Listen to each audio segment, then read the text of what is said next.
Olá, turma do Periscope, como vai? E aí, galera, tudo tranquilo? Como vai, Anderson? Tudo bom? Joia? Como prometido, vamos entrar em um assunto de direito penal hoje, à noite. Já peço desculpas pelo atraso, ok? Que hoje é aniversário da minha segunda filha, 7 anos, aí tivemos um pequeno contratempo para organizar os horários aí. Tudo bom, Adriana? Como vai? A galera tá começando a chegar aqui no Periscope. Deixa eu ver a câmera aqui. Pronto. Joia! Pessoal, hoje uma revisão voltada mais para a turma de Direito Penal 1, né, a CCJ, disciplina CCJ 0007, né, uma turma de operações especiais, digamos assim. Joia nos coraçõezinhos aí. E tô dando um timezinho para o pessoal poder começar a acessar. E vamos começar a trabalhar. Quando a gente fala, que é o tema da aula, dessa revisão, que não é uma aula, uma revisão, da revisão de hoje, quando a gente fala em aplicação da lei penal, eu estou falando basicamente em dois institutos, né? Em lei penal no tempo, quando, né, eu aplico a lei penal, quando é possível aplicar a lei penal, e lei penal no espaço, né? Onde que eu vou aplicar essa lei penal que eu sei que agora está vigente. E a primeira coisa que cabe nos lembrar é o que está previsto no artigo 1º do Código Penal, que reproduz o que está escrito no artigo 5º, inciso 39 da Constituição Federal, que é o princípio da reserva legal, né? Ou, para alguns, princípio da legalidade, que é aquele princípio que determina que não há crime sem lei anterior que o defina, nem pena sem prévia cominação legal. A gente lembra que a gente conversou na aula sobre essa discussão sobre o princípio da legalidade, reserva legal, sobre essa nomenclatura. E para alguns é princípio da legalidade, que seria reserva legal mais anterioridade da lei penal. E para que a gente recorde o que seria essa reserva legal, lembrem-se, é a obrigatoriedade de que haja lei em sentido estrito, em sentido fechado, lei, no caso, lei ordinária, para criar crime, criar norma penal incriminadora. E a anterioridade determina que a lei que cria o crime não possa retroagir atingindo fatos passados, né?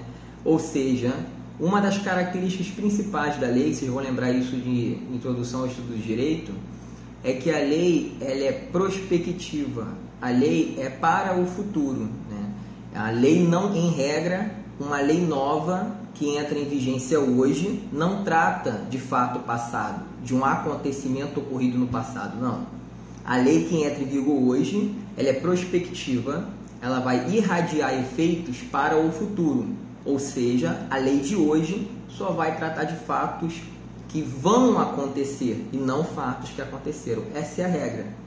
E aí já trazemos outro princípio, que é o princípio da irretroatividade da lei penal, né, previsto lá no artigo 5º, inciso 40 da Constituição, né, e determina que a lei penal não vai retroagir, a lei penal não vai retroagir, salvo para beneficiar o réu, né, salvo para beneficiar o réu. E é aqui que nós nos deparamos com a possibilidade de que uma lei nova possa atingir um fato passado, a depender da natureza dessa lei.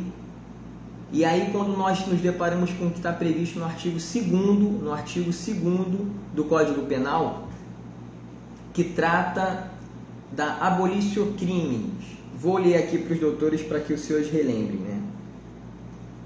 Lei penal no tempo. Ninguém pode ser punido por fato que lei posterior deixa de considerar crime, cessando em virtude dela a execução e os efeitos penais da sentença condenatória. Vocês devem lembrar que no estudo da lei penal no tempo, uma das hipóteses de aplicação da lei penal, né? No estudo da lei penal no tempo, como vai, Sandra? Minha esposa acabou de entrar aí no Periscope, deve estar transmitindo para o pessoal na festinha ali. Alô, manda um joinha aí, clica no coraçãozinho aí, amor. Vamos bombar o coração aí. Que vocês devem lembrar, quando nós estudamos da lei penal no tempo, a principal problemática aqui são a sucessão de lei penal. Então, as sucessões de lei penal. Lembra aquele exemplo que eu tenho a lei A e depois vem a lei B, que de alguma forma altera a lei A? Isso pode beneficiar o réu de alguma forma? E que sentido? Vamos lembrar que a Constituição proíbe que uma lei nova, a lei B, volte no tempo. O que seria voltar no tempo? É ela, vigente na data de hoje, com eficácia a partir da data de hoje, produzir efeitos a fato ocorrido antes da publicação da lei, antes da vigência e eficácia da lei. Isso é possível? Sim. Em duas hipóteses isso é possível, quando a lei nova ela é mais benéfica ao réu. E aí nós temos a lex missio, né, ou a novatio legis in melius, previstas lá no artigo 2º, parágrafo único, né, que diz: a lei posterior que, de qualquer modo favorecer o agente, aplica-se aos fatos anteriores, ainda que decididos por sentença condenatória transitada em julgado. Então, a lei nova, que de alguma forma beneficiar o réu, reduziu a pena, né, deu uma condição de favorecimento ao réu, mudou o regime de pena. O regime era inicialmente fechado, agora pode ter uma progressão de regime. Essa situação nova, que é benéfica ao réu, será aplicada até aquele que foi condenado, até aquele que está cumprindo pena.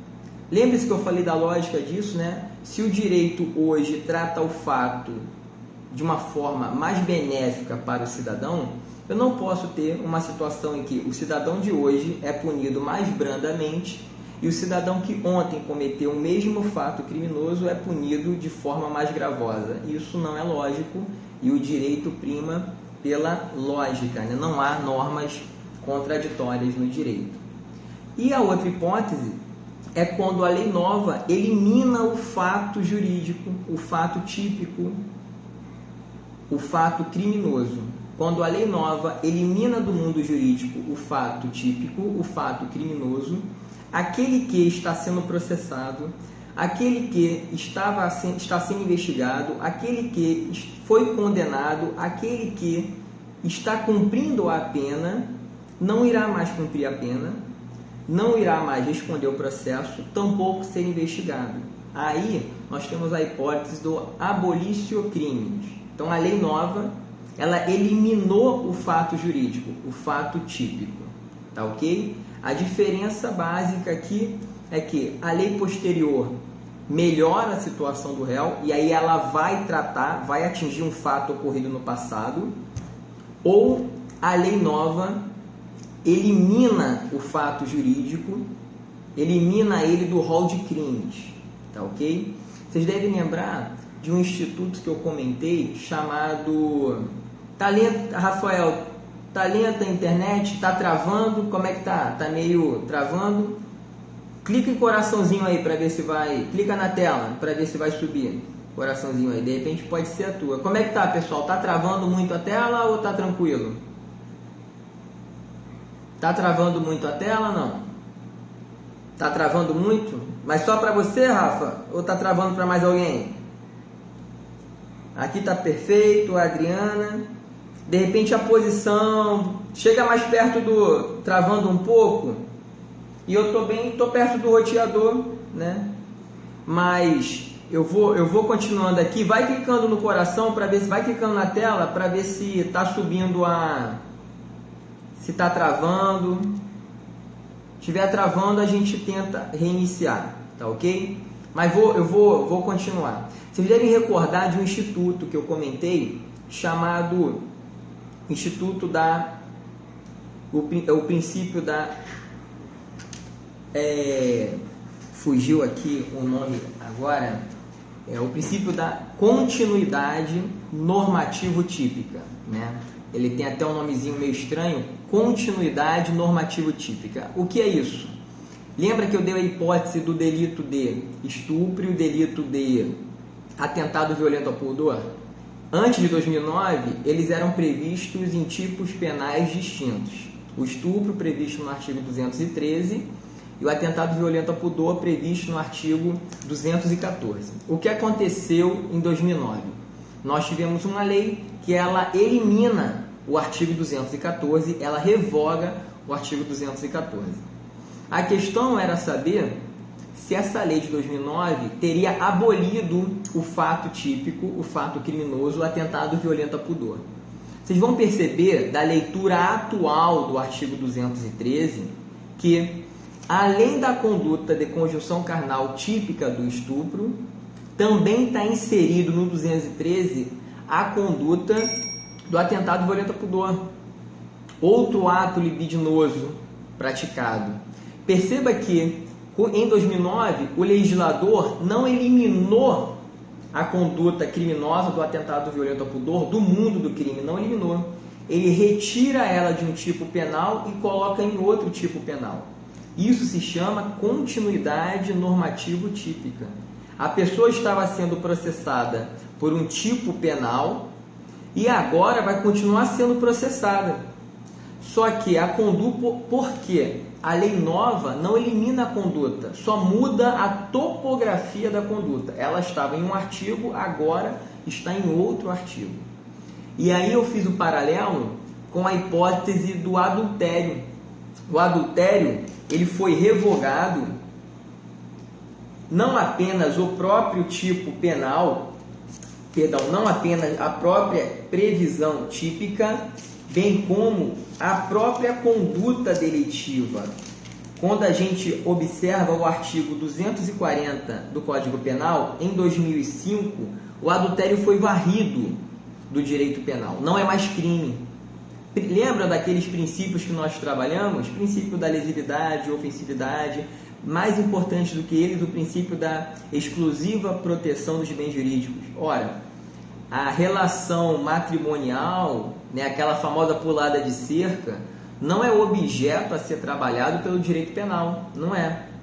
Isso daí vai estar na área civil, indenizatória, uma reparação civil. O direito penal não pode querer sancionar com a pena privativa de liberdade, uma sanção, né, lembrem-se, ultima ratio, né, o último recurso ao direito penal. Não pode querer sancionar isso, uma relação eminentemente privada. Por isso que o direito evoluindo elimina como conduta típica o próprio adultério. A pessoa que estava respondendo um processo ou até mesmo tenha sido condenada e cumprindo pena por adultério, a partir exatamente do dia 28 de março de 2005, acabou todos os efeitos criminais. Porque houve agora... não lex missio, porque não houve uma melhora parcial da situação, né? Houve, em verdade, abolitio criminis. A conduta foi abolida do direito penal, tá ok? Vocês lembram daquele quadro que nós fizemos em sala de aula? Com quatro hipóteses, e aí vocês têm que fazer essa revisão desse quadro para a prova, é importante. Eu falei que vocês vão usar eles até para quem for atuar na área criminal, vocês vão trabalhar com esse quadro direto, que é aquela hipótese de a lei, o fato era atípico, não tinha previsão como de crime, e lei nova transforma aquele fato atípico em fato típico, em crime. Essa lei nova vai retroagir para atingir um fato praticado anteriormente, quando a lei não existia? Não vai retroagir. artigo 1º do Código Penal, combinado com o artigo 5º, inciso 39 da Constituição Federal. Perdão, inciso 40 da Constituição Federal, ok? Agora, o fato era típico e uma lei nova diminui a pena. Uma lei nova elimina uma das possibilidades da pena. Exemplo, o roubo é punido com pena privativa de liberdade e multa. Então, quando o juiz condena alguém pelo crime de roubo, ele condena não só pela pena privativa de liberdade, mas também pela multa. É uma acumulação de sanções dele. Se lei nova transforma o preceito secundário em alternatividade entre a pena privativa de liberdade ou multa, como ocorre no delito de furto, essa situação melhora a situação do agente, e ele agora responderá por um crime em que eu posso ter pena privativa de liberdade ou uma pena de multa, e não as duas, tranquilo? E aí essa lei que melhora a situação do agente vai retroagir, tá ok? Artigo 2º, parágrafo único, ou artigo 5º, inciso 40, numa leitura por exceção, né, por exclusão. Se a lei penal beneficia o réu, ela vai retroagir. Tranquilo?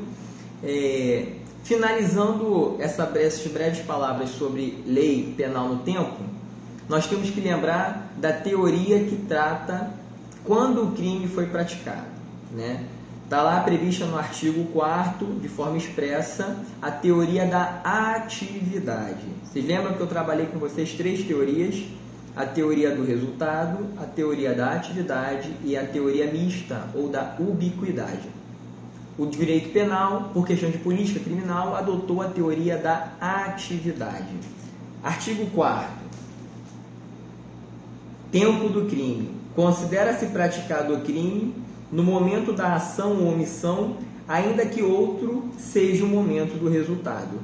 Perceba que quando, na última aula que nós trabalhamos sobre tipicidade, né, sobre fato típico, basicamente as elementares do tipo, vocês lembram do que eu fiz no quadro Iter Crimes, o caminho do crime, e eu frisei que o momento em que eu sei que o indivíduo começa a estar praticando um crime, ou seja, quando eu defino o tempo do crime, é quando ele está na fase da execução.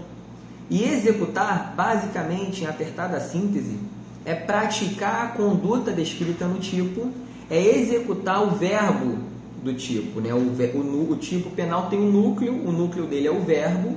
Quando eu executo a subtração ou atos tendentes a subtrair, eu estou praticando o verbo do furto. Quando eu inicio os atos que geram a morte, né, ou capazes de gerar morte, eu estou na execução do homicídio, por exemplo. Tá ok? Só para a gente ficar nesses 2 exemplos. Joia? Então, o tempo do crime, quando eu defino que a pessoa executa o crime, né, quando o crime ocorre num determinado tempo, né, espaço-tempo, é quando ele executa a conduta. Executa a conduta. Vocês lembram daquele exemplo do indivíduo que, aquele exemplo clássico da doutrina, né, está numa festa, de aniversário dele, né, por sinal, aniversário é o tema aqui em casa hoje, né, uma festa de aniversário dele, ele tem 17 anos de idade, e ele inicia a conduta ainda com 17 anos de idade, e o resultado vem a ocorrer no dia seguinte. Por exemplo, ele quer matar, desfecha, dispara 2 tiros contra a pessoa é socorrida, passa por uma cirurgia e vem a morrer em virtude de 2 ferimentos do tiro no dia seguinte. Perceba que quando o resultado exigido do tipo homicídio, o resultado morte, ocorre, o autor já é imputável, ele já tem 18 anos. Mas a conduta, o momento em que o crime foi praticado, é o momento da atividade, da ação ou omissão. Logo, quando ele inicia a ação ou omissão, ele ainda é inimputável, ele ainda tem 17 anos, então ele não irá praticar crime, e sim ato infracional, que é o crime com outro nome, né? obviamente com outras sanções. Tranquilo? Eu acabei deixando passar aqui e vou retornar aqui o artigo 3º, que vocês lembram que eu falei sobre, ainda em lei penal no tempo, e finalizando, a lei excepcional e a lei temporária, artigo 3º. Vamos fazer uma rememorização do artigo, né? A lei excepcional ou temporária, embora decorrido o período de sua duração ou cessadas as circunstâncias que a determinaram, aplica-se ao fato praticado durante sua vigência. Então, o que nós temos aqui? Nós temos duas hipóteses de lei temporária, de leis excepcionais em sentido amplo, que é a lei temporária e a lei excepcional em sentido estrito, propriamente excepcional. Na lei temporária, eu tenho um prazo de validade. Ela começa, né, e tem um prazo próprio na lei para terminar. A lei excepcional, pelo contrário, ela nasce, ela é promulgada em um momento de excepcionalidade e ela vai ter vigência, vai produzir efeitos, vai ter vigência durante o período dessa excepcionalidade. Vocês lembram? Eu falei até, criamos na sala um tipo penal, o tipo do furto alagado. Vocês lembram? De uma hipótese que eu lembrei aqui de 2011, nós tivemos uma grande enchente em Roraima, muito forte na região de Caracaraí, que vários bairros, salvo engano, acho que 8 ou 9 bairros estavam totalmente alagados, a água na altura do telhado. E a discussão era a possibilidade da criação de um crime de furto específico com a pena bem maior para aquelas hipóteses de furto praticado naqueles imóveis que estão submetidos àquela situação excepcional. A questão aqui é saber se a conduta praticada durante a vigência da lei excepcional ou temporária, quando do término da vigência da lei excepcional ou temporária, nós teremos ou não aplicação dessa lei excepcional ou temporária que já não está mais vigente ao fato praticado na sua vigência. E aqui eu apresentei um outro instituto para vocês, que é chamado Instituto da ultratividade. Ultratividade é uma qualidade que determinadas leis possuem de continuar a produzir efeitos quando não estão mais vigentes. Um exemplo de ultratividade, 2 no caso, né, é o que nós estamos falando no artigo 3º. É a lei temporária e excepcional, que, mesmo após terem perdido a vigência, vão continuar a produzir efeitos, tratando dos crimes que foram praticados durante a sua vigência, ok? E agora, eu fiz essa pergunta na sala de aula, eu quero um outro exemplo de lei ultrativa. Lei que tem a qualidade de ser ultrativa, de continuar a produzir efeito quando não estiver mais vigente. Nós estamos falando da hipótese de sucessão de lei penal. Qual hipótese? Aquela que a lei nova é mais gravosa, novatio legis impeius. A lei nova mais gravosa revoga a lei antiga, tranquilo, revoga. Por exemplo, a lei nova que aumenta a pena do furto de 1 a 4 anos para 2 a 5 anos. Ela piorou a situação do réu. Ela vai retroagir e tratar de um furto praticado antes da sua vigência? Não. Princípio da irretroatividade da lei penal mais gravosa. Ora, perceba que a lei B elimina da vigência a lei A. O que vamos fazer então com a pessoa que está sendo processada pelo furto punido de 1 a 4 anos e agora o furto é punido de 2 a 5? Vamos aplicar a pena de 2 a 5? Não vamos aplicar. Qual lei que vai ser aplicada? A lei A. Por que a lei A vai ser aplicada? Porque ela é mais benéfica. e a ela vai ser dada uma qualidade, um efeito, o efeito da ultraatividade. Então, outro exemplo de lei ultrativa é a lei velha, mais benéfica. A lei revogada, mais benéfica. Tá joia, pessoal? Sobre lei penal no tempo, é isso que a gente tem aqui para relembrar para vocês. Os detalhes, leiam rememorizem aquele quadro, tá joia? Vamos dar um tempozinho de 5 minutinhos, tá ok? Vou ali comer um bolinho, volto já. E aí a gente trata... Tudo bom, Amanda? Como vai? Obrigado. A gente vai falar de processo penal hoje, tá bom? Vamos falar de ação penal, mas o processo penal para maiores de 18 anos a gente vai falar no finalzinho da noite, ali para perto de 10 horas, 10h30. Entre 10 e 10h30 eu estou entrando para falar de processo penal. Vamos falar de ação penal pública condicionada e ação penal pública incondicionada. Tá joia, Rafael? Tranquilo? E daqui a uns 10 minutinhos, processo penal 2, tudo bom? Vamos falar de processo penal 2 hoje? Vamos falar de processo penal 2. Tá ok? Vamos acompanhar. Depois de processo penal 1, a gente entra com o tema de processo penal 2. Vamos fazer uma revisão, tá ok? Ok. E aí eu entro em processo penal 1, eu falo do tema lá que a gente vai tratar em processo penal 2, tá joia? Daqui a 5 minutos eu volto. Tá trabalhando? Ah, mas tá escutando, tá joia? Aí o pessoal sabe que agora no Periscope dá pra voltar o vídeo, então fica legal. Daqui a 5 minutos, vou comer um bolinho e volto, né? Infelizmente não dá para transportar o bolo via Periscope. Volto para cá e a gente fala sobre lei penal no espaço. Tem mais os detalhes, importante mais os detalhes do artigo 7º. Eu vi que o pessoal na primeira prova teve mais dificuldade de verificar ali todas as hipóteses do 7º. É só leitura, doutores. O artigo 5º e 7º é só leitura, não tem dificuldade. Eu venho para dar os bisu já, tá ok? Um abraço, né? Aqui a deusa da justiça aqui, ó, aqui ao nosso lado, né? Ela tá aí estilizada, então vocês podem perceber que ela tá estilizada. Depois eu dou até o nome do pintor aqui da cidade, ele.